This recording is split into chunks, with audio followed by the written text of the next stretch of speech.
Created by Heart Machine, Hyper Light Drifter was always a game that was on my radar simply because of its art design.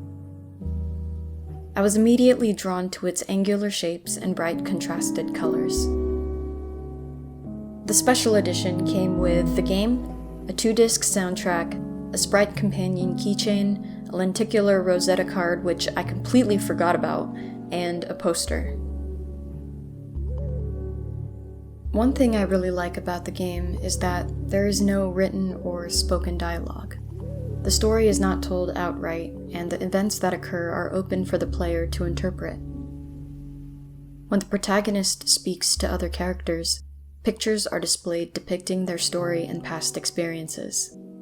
The protagonist experiences setbacks of his own, but presses forward as players are given the task of completing each cardinal direction area of the game. In my playthrough, I completed the north, west, east, and south areas respectively, prior to the game's final area. Combat was brutal and fast-paced, ensuring the player's improvement after each death. I died a lot, promptly following each death with an expletive, especially during the Hanged Man boss battle in the west. The boss battles were difficult, but the hourly repetition assisted me with learning their attack patterns. Progression allowed the player to unlock better, more effective dashes and weapons.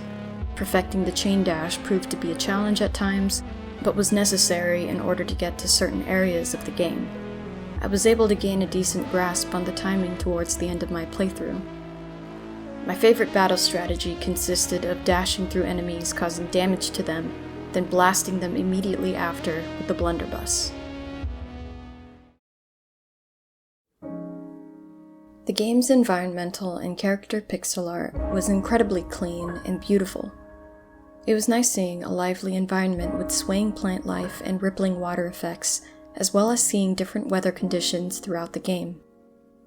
Players were also able to customize their drifter a bit, so I gave mine the dark red sword and pink Sprite Companion.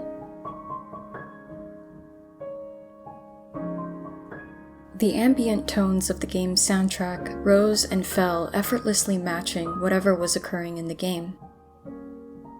The music blared during certain parts where tensions ran high, but for the most part was a smooth accompaniment with the beautiful animated environments.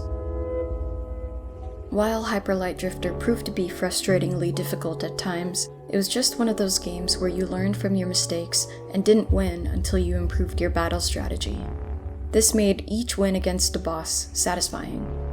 Once I completed the game, I felt inspired to create some fan art of the Drifter.